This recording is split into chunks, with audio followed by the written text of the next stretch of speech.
All right. Good afternoon, everyone, and welcome to our second board engagement support webinar brought to you by the Youth Worker Wellbeing Project. Today's session, Effective Board Structures for Shared Leadership and Succession Planning. My name is Becky Reich. I'm the Director of Quality for the Youth Worker Wellbeing Project. I want to thank you for joining us today. We're grateful always for the chance to connect as a community of Indiana youth workers committed to meeting the needs of our youth and children. For those of you not familiar with IYI, our mission is to improve the lives of all Indiana children by strengthening and connecting the people, organizations, and communities that are focused on kids and youth. The Youth Worker Wellbeing Project is a collaborative statewide effort to improve the lives of Indiana youth workers so they can more effectively work with youth. The Youth Worker Wellbeing Project is a collaborative initiative, like I said, with the following entities: Indiana After School Network, IARCA Institute for Excellence, Indiana Youth Institute, Indiana Youth Services Association, and Marion County Commission on Youth. This success of this project is built on truly the foundation of collaboration. All right.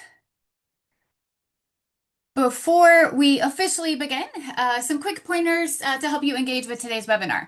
If you experience any technical issues, please use the chat feature to shoot us a message and we'll be happy to assist. We encourage you to engage throughout the webinar today with one another and our speaker.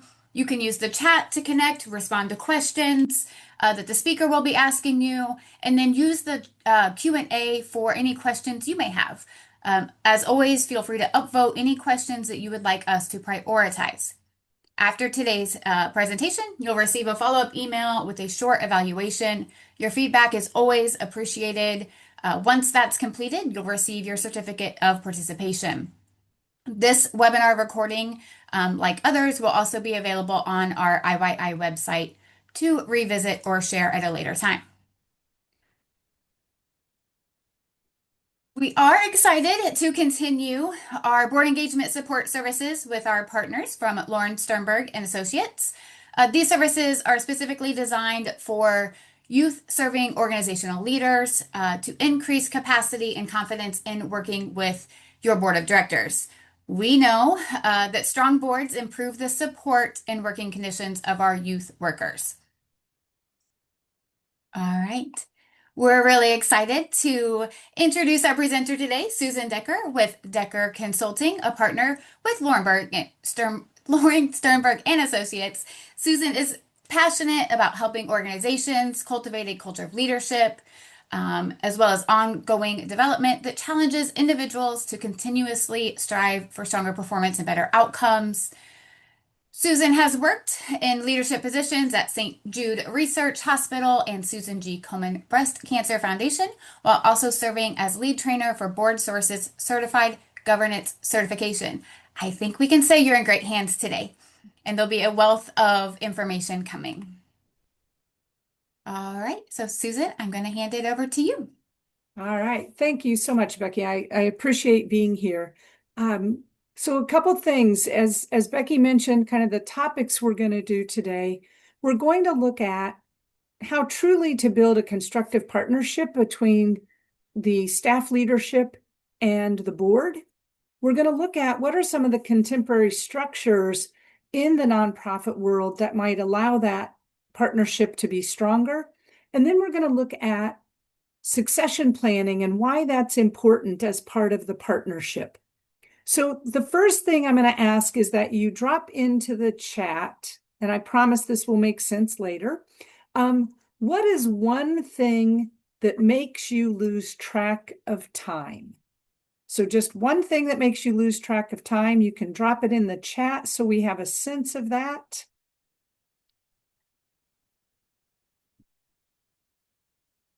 Putting out little fires daily, distractions, working on projects, my phone, really zoned into work, priorities, pings.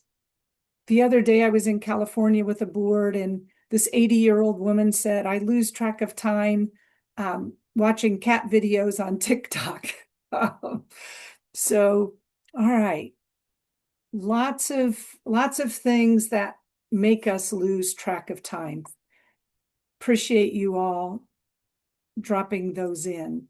So as we think about this partnership, it really is about finding the right balance, right? It's about clarifying who does what and having accountability for what belongs to the executive director, what is the responsibility of the board. And I know that in your first session, Dave did some work around how the board manages the life of the organization and the executive director takes care of the daily affairs of the organization. So we know that that balance becomes really important. I'm going to have you look at a couple of pictures here, and I want you to think about which of these are most representative of your relationship between the board and your executive. So is it a bit like Lucy and Charlie Brown, where you don't have the same goals? It's a little bit about gotcha, who are you getting? But definitely not the same goals. Or is it more like mixed doubles, where you have two professionals, people who know what they're doing, but you haven't really clearly outlined who is accountable for what. You haven't built that kind of communication so that you maybe run into each other a little bit. We often call it the clanging of rackets. And your third choice is this beautiful picture of a true partnership. And if you know tennis, you'll know that the person on the left is Serena. These two are sisters. Serena, in many ways, is the GOAT, right? She is like the executive director. She is hitting the ball. She is delivering on the mission. And her sister Venus is in the back. She's watching just to make sure that Serena's got it. But if you look at her feet and legs, you'll see that she's moving to where the ball is going to be next. That's what we need from the board in a true constructive partnership. We need the board not standing right behind and watching everything. We need, from a distance, knowing what needs to be done and then moving to where the ball is going to be next. So what's the next thing the organization should be thinking about? So if you haven't already voted, is your organization's relationship more like Charlie and Lucy, mixed doubles, or more like Serena and Venus? So 1, 2, or 3, right? We're seeing a little bit of everything here, right? And those of you that are number 3s, that's awesome. And we know that that came not easily. It took work, right? And so we very much appreciate what it probably took for you to get there. So when we think about really strong engagement and good board staff interaction or board executive interaction, we know that there are kind of 4 things that are important here. That we collectively have values congruence, right? We're aligned on serving the mission, what it is we're doing.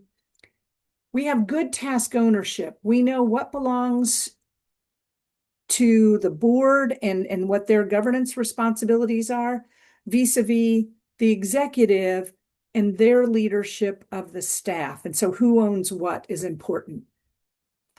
The third element is perceived ability. Do we believe in each other? Right? Do we believe that the board adds value? Does the board believe that the executive has the ability to do what needs to be done? And then have we created a culture of trust and safety? Because here's the deal, folks, we're going to get it wrong sometimes because we're people and we're reacting to situations. And so have we created a culture that says, It's okay if we made a mistake as long as we learn from it and move forward. And if we have alignment on those four things, then we really can get good, strong engagement between the executive and the board.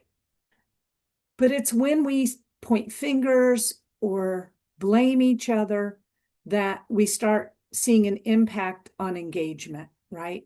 So what we want is good alignment on those four so that when something does go wrong, we're able to work our way through it. And that's really one of the starting points of building that kind of culture that you want.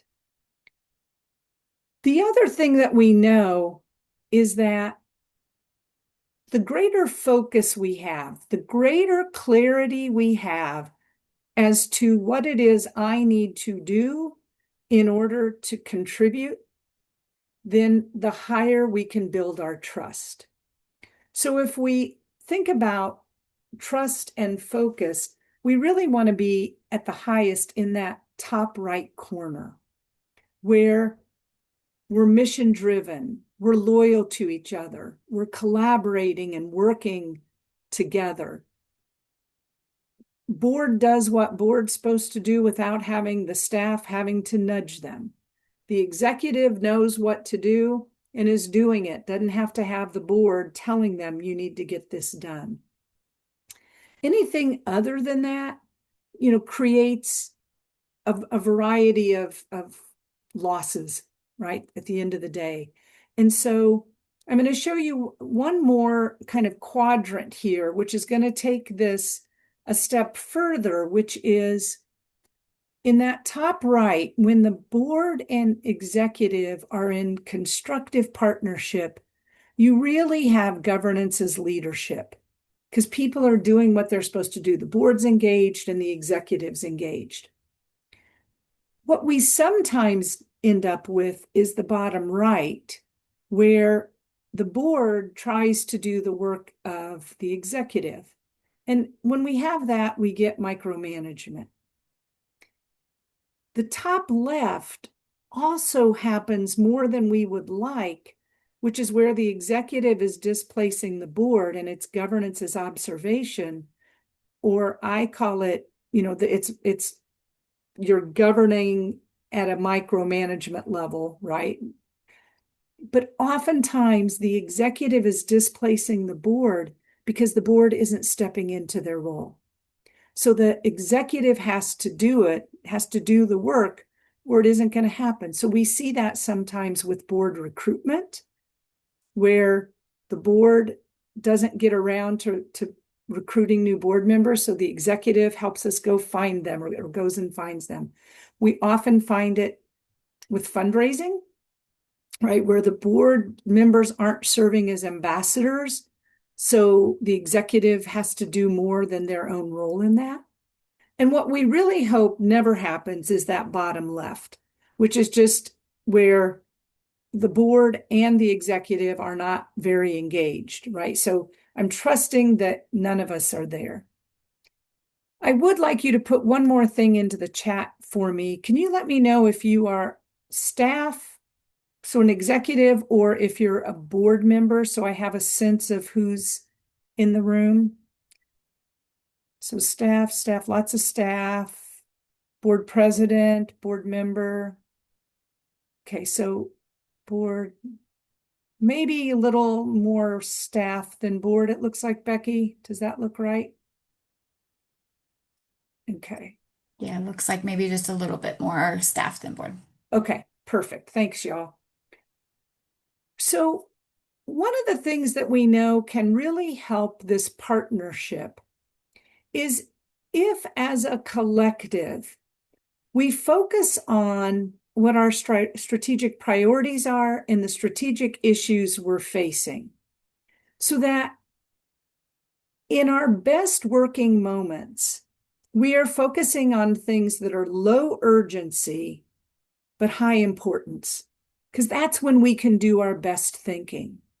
So your ability as a board and staff executive within that partnership, the more you're able to calendar out your year to identify what are the things that the board needs to do at certain times, what are the things that the executive needs to do in providing information to the board. The more we can calendar that out and create lower urgency, higher importance, the longer the runway and the more we're able to really deliver at a high level. Now, I saw what you said makes you lose track of time, and it's the shifting priorities and it's those immediate needs. And we often have high urgency. The question is, are they really high importance or are they just high urgency, right? And so as a collective, board and executive, the more you can push things to lower urgency, the stronger that partnership becomes because we have a sense of priorities. We know where we want our focus to be. And now, for those of you that are the executives in the room, because you're dealing with the day-to-day and the immediate responsibility, you don't have that same luxury, right, of always pushing things to low priority. So helping the board stay at that lower urgency allows them to provide greater governance to you and allows you to deal with that more urgent situation. So another way that board and executive together can really build that partnership is to ensure that you are together building an agenda that is focusing on the right things. So in our perfect world, we would use what we call a strategic action agenda. And it does a few things. It includes questions, so this is distributed ahead of time, and it allows your board members to think about and consider things before they come into the meeting. And that again allows us to stay higher importance, a little bit lower urgency, right? It gives us time to frame things. It also allows you to say what kind of board action is required. Are we asking people to make a decision? Are we just gathering information? Are we asking them to brainstorm, to think things through? And our agenda lets us know how that item on the agenda connects to our strategic plan. Again, building an agenda that helps board members stay in their lane and executives be accountable for their work. So here's a sample of it. And I know this is going to be difficult to read, but you'll have this available after. But what it really does is, if you notice across the top, this was somebody's actual agenda last May. And they do time theirs out this specifically. Now, the facilitator, who is the board chair, allows for gray area. She doesn't, or it's a guy now, he doesn't stop it immediately, but it gives us a sense of how much time should we be spending. It has the item, and again, there are questions included so that board members come in having actively thought about the mission before they come to the board meeting. It tells you what strategic initiative it connects to. So for them, if it's not directly tied to a strategic initiative or the role of oversight of the board, it doesn't make it onto the agenda. Again, allowing that partnership for the board to stay in their lane, the executive to do their work. And then it gives you the purpose on the right side. Probably very different than many of you are doing right now, and it may be too much of a big shift. But I will say, if you're using Robert's Rules of Order, kind of the typical come in, take, make sure you have quorum, and then you vote on the minutes, and then you do reports, and then you do old business, and if there's any time left at the end, you do some new business. If you do nothing else, just flip the agenda, and start with new business, which we like to call strategic thinking. So you're asking board members to come in. If you remember what Dave did in the last section about board roles and responsibilities, right? Strategic thinking, ensuring resources, and providing oversight. And this just is helping us hone in and do it that way. If you aren't already using a consent agenda, one of the things, oh, and I'm going to stop because I see this great question. Who ideally creates and owns the agenda? In a perfect partnership, that is built jointly. And if you calendar out the year ahead of time, there are things that are just going to get put in. Your agenda isn't going to look the exact same every time. You're going to put topics in, and then both the board chair and the executive would come together to say, here's what is priority for us for this coming meeting. So let's not have a meeting where all we have to do, an agenda where all we have to do is change the date at the top, right? Let's make this an agenda that is alive for that particular meeting, right? And so it would include a consent agenda. And what that does is take away a lot of what I will just say are the things that cause a meeting to be a BORED meeting instead of a BOARD meeting, where you're just telling us what's already happened. So put things in the consent agenda that are just informational and routine that you don't need to have conversation about, right? That's what we're looking for there. Two tools that I'm going to provide here. One is if a large part of your meeting currently is reports where people just tell us what they did in committee, we encourage that you use an executive summary of a committee. And this is included in the minutes, or excuse me, included with the agenda. And you might only have to fill out the first and last item here, which is what are the key accomplishments of the committee since the last meeting? And the bottom one is what are the major initiatives? What are the things we're going to do next? So if there was no change from plan, or if you don't have any questions for board input, or if you don't need any approvals, 2, 3, and 4 remain blank.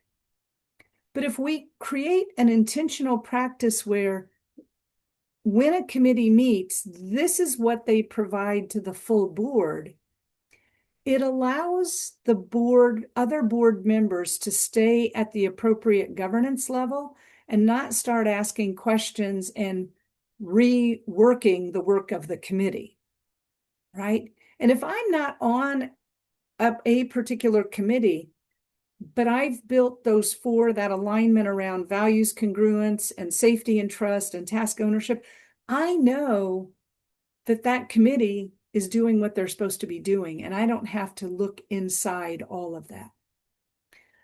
The more we create the partnership to be the board governing at the 30,000-foot level and the executive driving the work of the organization, the stronger the partnership. The other tool to consider is if a committee, it also can be something that the executive brings, however you want to use this, but it's when we want the board to consider a recommendation, if we can provide some information on the front end before they come into the meeting, again, so that board members have the opportunity to think about the work of the organization before they come in. This one is, what's the idea, that the recommendation you want people to consider? How does it align with our strategy? Why are we supporting it? What resources would it take? And what questions do we want the board to consider before they might have a discussion and make a decision? And the bottom one, the sixth one, is left blank until after the conversation. Remember, I asked the question, what makes you lose track of time? Board members are absolutely well-meaning. They're committed to a mission, but life happens. And we oftentimes, and I'm a board member, so I'm guilty too. We oftentimes come running into the board meeting and show up, and we have to kind of get focused on the mission. We have to get ourselves, all arranged. If we create intentionality on the front end, where board members know, again, these are just one pagers. If I read this information before I walk into the board meeting, I'm prepared to engage. And that creates a culture where the board's governing and the executive is managing and leading, right? What we really want from a board is noses in, fingers out, right? You should be able to smell if something isn't going right. You know what your key performance indicators are, but you shouldn't have to be inside touching everything to have a real sense of what's going on. So that partnership in a constructive way allows your executive to do their job. So in our perfect world, we would have somebody on the board who's the coach, typically the board chair, who's kind of reminding us why we're here and what we're doing. We need people who are able to analyze things. We need people who can observe, but don't just jump in and start telling us how to do the work, that they sit back and observe a bit. We need reframers, somebody who says, I heard Emily say this, and I heard Josh say that. What if we took those two things and, reframed it this way? We need synthesizers, people who can take the disparate parts and help us put them back together. We need healthy skeptics, the people who will kind of say, but what if, right? Who will say, are we looking at this from all the right angles? We need a facilitator, somebody who's saying things like, gosh, Josh, we haven't heard from you for a while. Do you have a thought on this? So not just thinking a facilitator as keeping us on time, but pulling us together. If we're circling around something, to turn and say, what's the most important question we need to ask right now to get us to decision? And the last one is the norm keeper, right? The person who says, remember, we agreed to do this, or gosh, it looks like we're getting into the work of the executive. We need to hold ourselves true. Or we said we would read the materials ahead of time, and it kind of feels like we are not coming into the meetings prepared. So nicely, right? But being kind of that norm keeper. And the reality is we can all do all these things. It doesn't have to belong to any one person. If one person is always the norm keeper, people will be like, oh, there goes Susan again, right? Yet if we all hold responsibility for this, we can create a partnership that allows us to be much more equal with each other and responsive to each other. So the other thing that can really help with a partnership is some relevant structures. What is the structure that best supports who you are today?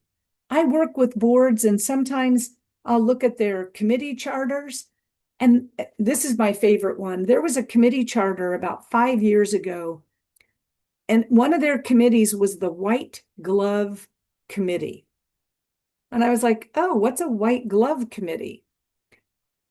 And as I read it, it was somebody who, as people came into the event, they made sure they had white gloves on. Now, you tell me the last time that happened in the state of Indiana, right? And it turned out their committee charters had been written truly in the 1920s, and they just kept the charters, right? So, how relevant was that today? Now, that's an extreme example, but if you are going to have committees, evaluating them. Are the committees that we have today really serving us well? And if we were take away history and habits, if we were to create committees today, what would they be? And what committees, like this is a conversation you need to be having with your executive, because you don't want committees that are duplicating the work of the staff. And what you really want is ensuring that you're not adding committees that are just going to cause the staff more work, right? So if you think about what do we need, what would add value, what kind of challenges are you facing with your current structure? Do you have is it a requirement that every board member serve on a committee? I'm not sure that that's the best model today. If you have task forces where people can come together for a defined beginning, a defined ending, they can add their value, versus us having committees that sometimes we have them just so that we have a place to put people. And then we either have committees that are too large, or we have committees that are that don't have a real specific purpose. So if you really want to govern strategically, what committees do you need? And again, could a task force offer you the same results? So again, purpose-driven task groups as opposed to a standing body. What if every committee's agenda had ties to our strategic priorities? And if we can't find a tie to a strategic priority, do we need that committee, right?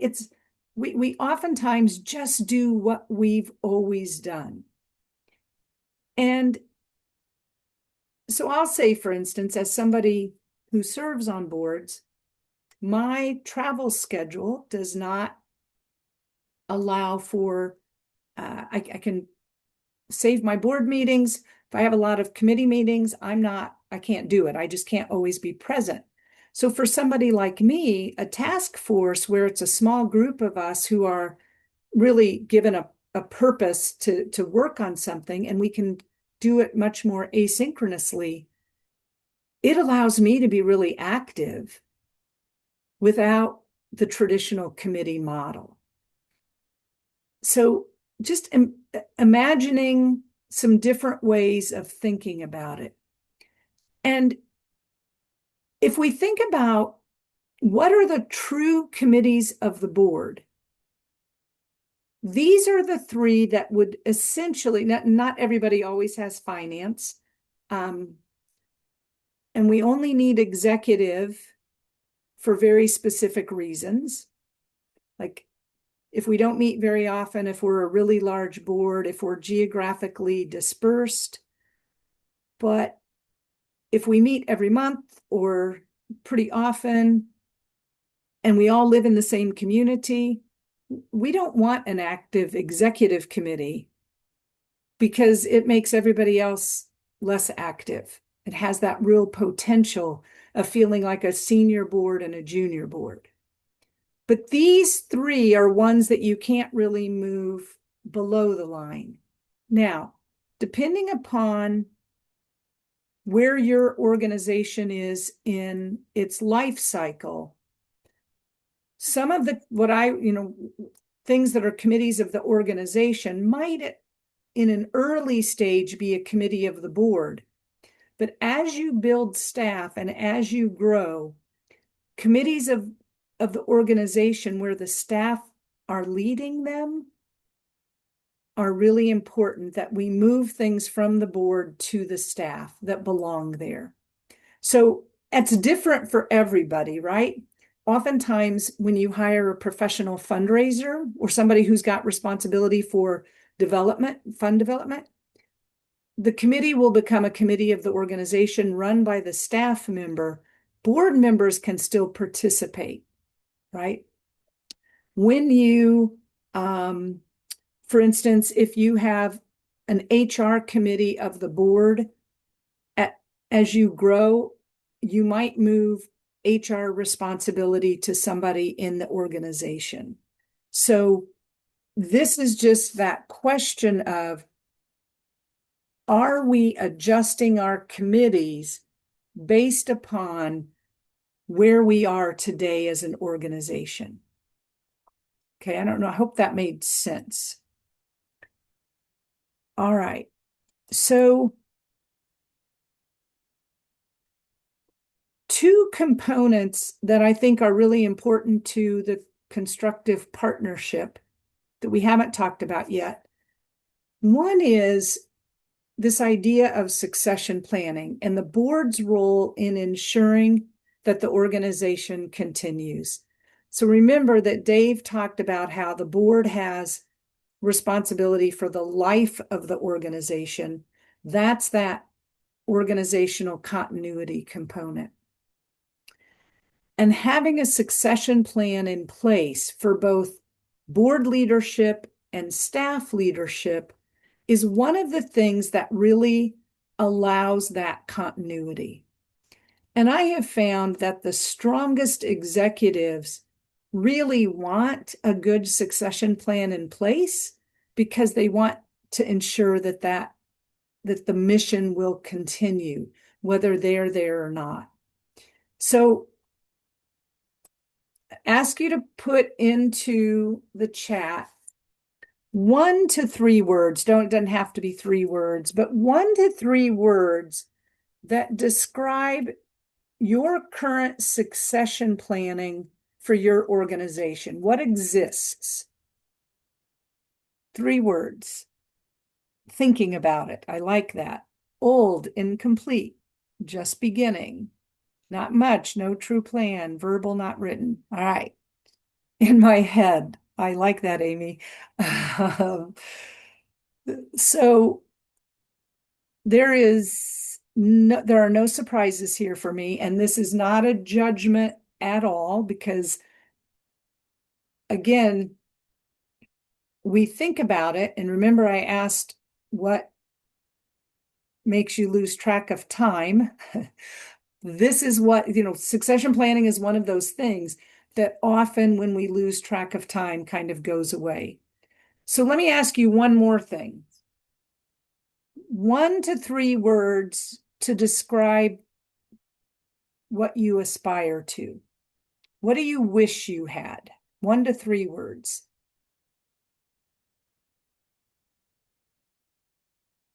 Agreed to a plan, a comprehensive plan.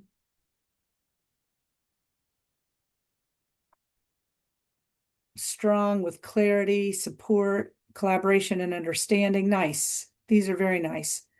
So the question becomes, how do we get there, right? So let's think about a few things. We're going to talk first about your executive. If they were suddenly unable to serve, have you identified emergency leadership? Yes or no, doesn't matter. These are the questions you need to be asking yourself, right? Does that person who you are, if you have named somebody, are they prepared, right? Or what skill set do they need to develop, even if it's for emergency succession? Now, here's where we get really, right? Do your funders trust that your organization can succeed without your current executive director? Because we often know that, funders' direct connection to the organization is the executive. So that connection, how much do they feel is below that director? And my favorite last question, is the executive's current level of responsibility realistic, or have they taken on too much responsibility for all the right reasons, but now have created a situation that you're not going to be able to replace one person with one person, right? You're not going to find that same unicorn. So I encourage you, as the first step, to run a succession fire drill. And this is asking the question, either the board chair or the executive director announces they're leaving. What would you do? How prepared are you? So just start if that's, it can just be a 15-minute, 10-minute conversation, but it gets the ball rolling because it'll help the full board kind of, sometimes it's that like, oh my gosh, what would we do moment, right? And so it causes people to go into action. So when you think about what's in place currently that's supporting leadership, so part of what we have to do in building leadership is think about how well are we preparing people? Where are we most vulnerable? Okay. Be specific about where you're vulnerable. Everybody knows all the reasons for succession planning, but sometimes helping spell it out to the full board and how it's a responsibility of the board to ensure that continuity is really important. So we would suggest there are kind of three things that every organization should have. The first is just a policy that describes what will happen. This isn't naming of people, but it's kind of naming of positions.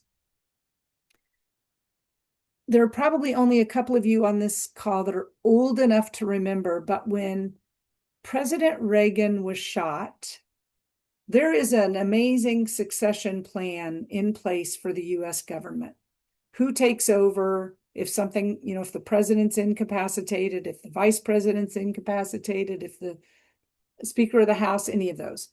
Well, on that particular day when he was shot, there was somebody who was about seventh in line who happened to be at the White House at that moment when he was shot. And he proudly announced to the world, I am in charge. And he was saying it because he was in the White House at that moment. But so just that policy, so that we have a sense, is it the board chair at this moment that becomes the spokesperson? Is there somebody on staff that automatically becomes the leader of that staff policy-wise by position? Okay. The second thing that everybody needs is an emergency succession plan. And that really is saying, what happens? I had an organization a couple of years ago that the executive became very ill, passed away very suddenly and unexpectedly. Nobody had access to get people paid because all of the passwords and all of the access was held by one person. So the emergency succession plan just lets us know what are the key administrative functions so that we can continue to operate even while facing a leadership, kind of crisis at that moment. We also, not sure what just came on there.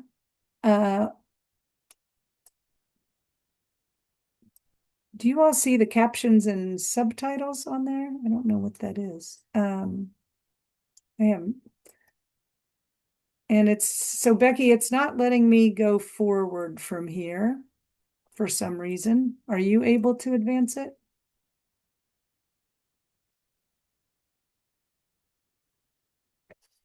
Because the last thing that we would say in there is a leadership talent development plan. where you're really providing opportunities for the next level of leadership, to build the bench strength, right? And so those would be the three things: a leadership succession policy, emergency succession plan, and a leadership and talent development plan. You know what? I can drop my own in here, Becky, if that would help. Do you want me to try doing that? Let's see. Um,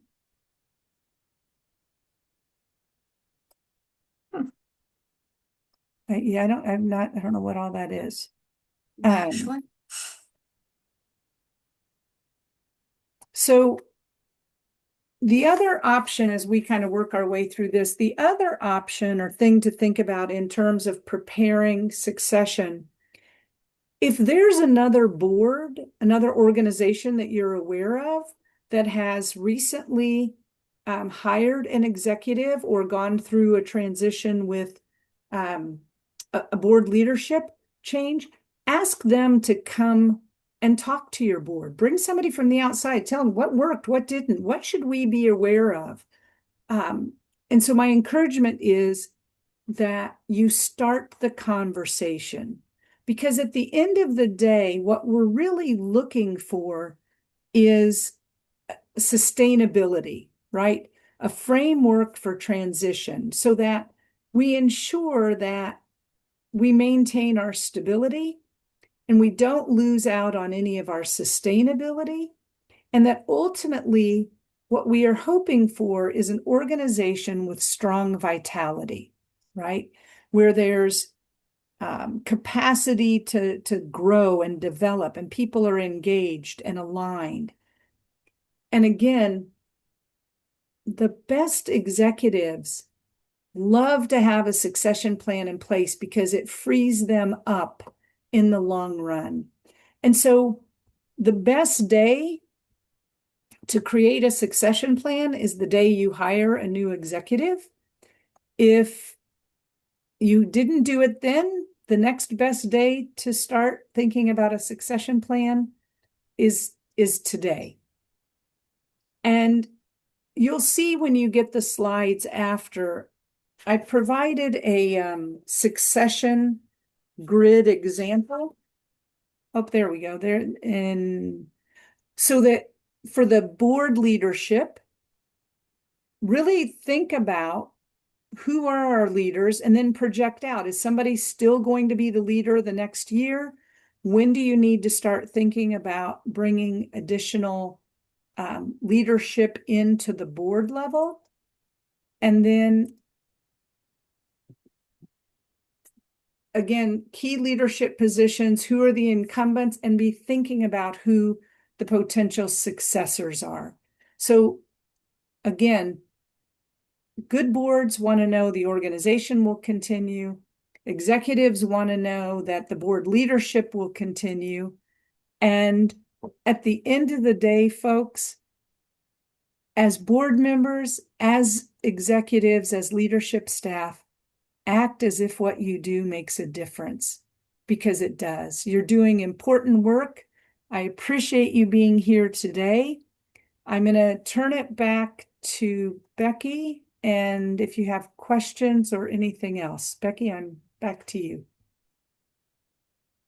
Perfect. Susan, thank you for working through that with us. I'm not exactly sure why we have a transcription on all of a sudden, but thank you everyone for your patience.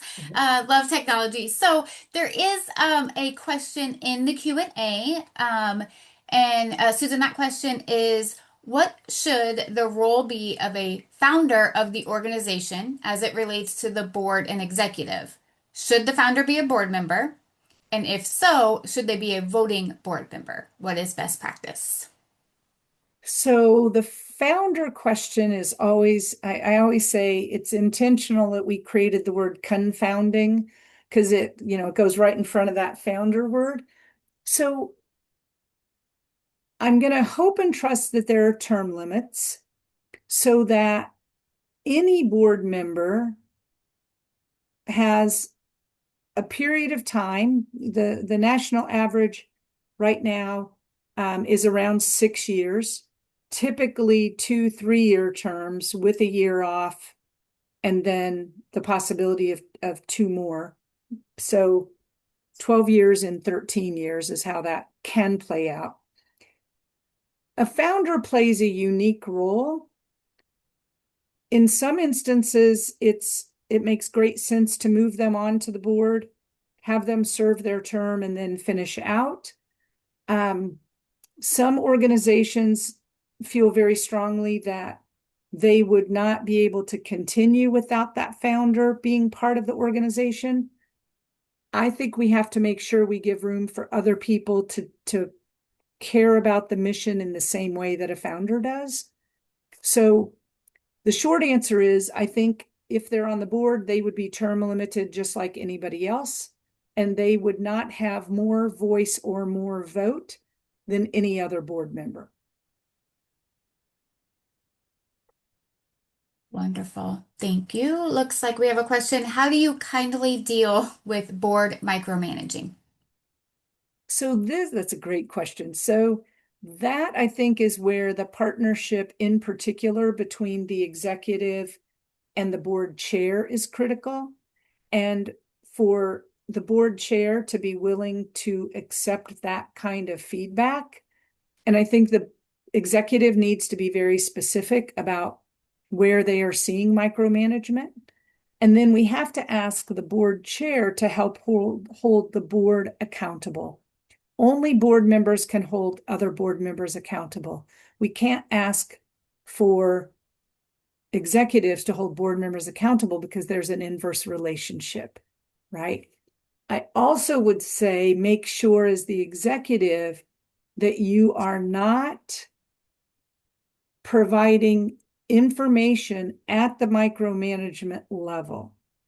Many boards micromanage because that's the information they're being provided. So make sure, that's why I say calendar it out, make sure it's tied to strategic priorities.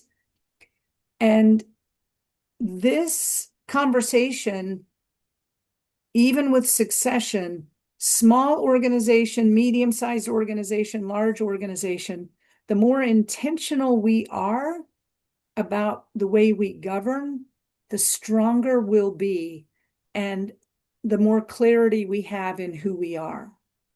So if and I want to go back because somebody asked that question during succession planning, does this apply to small orgs as well? Absolutely. And it might be that the plan is that the board chair is going to step in, or a board member is going to step in an emergency situation. You might not have a deep enough staff to have a staff member in that role, but having a plan in place is still important. So that answers that. Micromanagement, call it out if it's happening, but quit giving them information at the micromanagement level. Love that. We have another question in the Q&A. Any advice for repairing a relationship between the board and staff? It was damaged during the executive director search, and I'm the ED trying to rebuild relationships. Yeah. And so I'm trying to figure. So it's the relationship is between the board and staff. I think that one option, if you're not doing it, and otherwise I will encourage you to have this conversation during the coaching session, whomever your coach is. But one thing is if you can bring staff members into the board meeting for a specific period of time and have them talk about their work. And, so we do this on a board on which I serve, where different staff members come in, they're given 15 minutes. The first 10 minutes is them kind of presenting stories, information about what they do, how they do it. And then there's 5 minutes for questions. We don't invite them in for the whole board meeting because they don't have a real purpose. We build it around the time that works best for them based on the meeting time. But it allows people to, in a in an intentional way, interact with each other, gain respect. And I've seen that work in a lot of organizations. But I would prep that question up with your coach because we could get into more specific details about it. And I think this will probably be our last question here. Should it be the ED or CEO's responsibility to get the board to engage? Uh, it is I firm believer. It's the board's job to get the board to engage. Now, I think the CEO or ED can provide opportunities for that engagement, but if a board isn't engaging, we should not be looking at the CEO to say, why aren't they engaging? We should be looking to the board chair to help address that. Dave gave you in the first session, I don't know if he had you go through it, but I had built a what belongs to the board, what belongs to the executive, and what is shared. And clearly, board engagement belongs to the board. It's shared by practice, but if it's not happening, the board should be holding the board accountable. That's a period mic drop for me. The board has to hold the board accountable. Love it. Period. Mic drop. Yes. And someone just asked, yes, if you missed the first session that Susan has referenced that Dave did, that is accessible at iyI.org as a recording. This one will go there as will the upcoming sessions. Fantastic question and perfect transition into the next piece here. So, Susan, thank you so very much. What a wealth of information. Love the templates and all these ideas. Thank you for the presentation and your partnership in this part of the project with us. So we've mentioned a couple of times that there are some upcoming additional webinars. Reminder, these are open to everyone. So these are upcoming May and June sessions, as we just mentioned. The recordings for the one from, I believe it was in February, and then this one will be up online as well.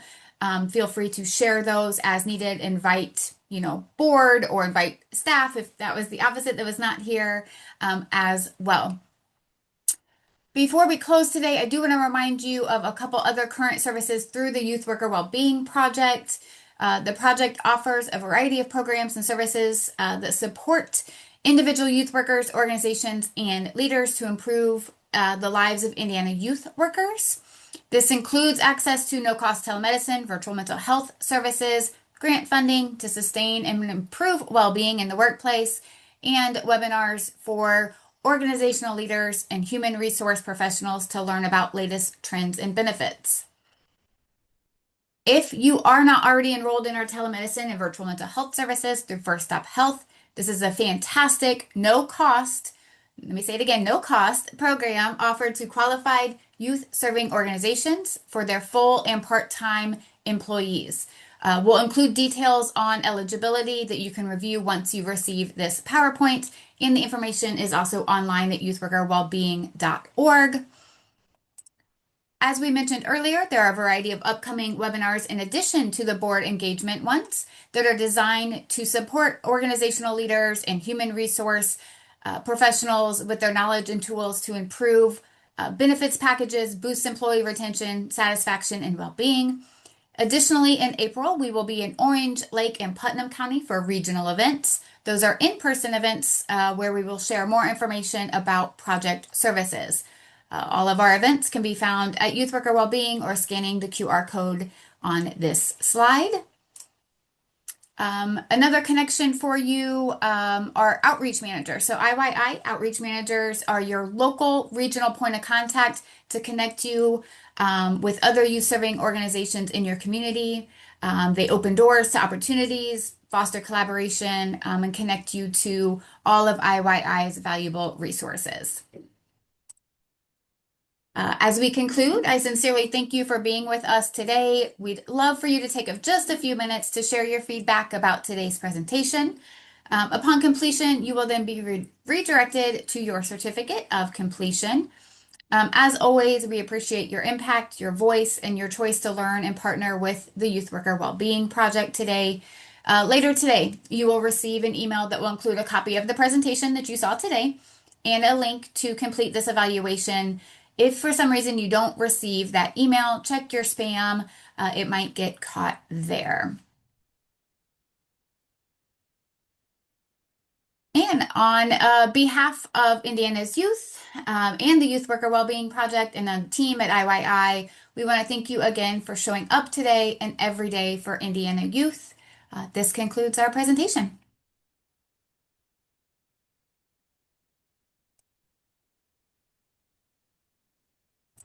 All right.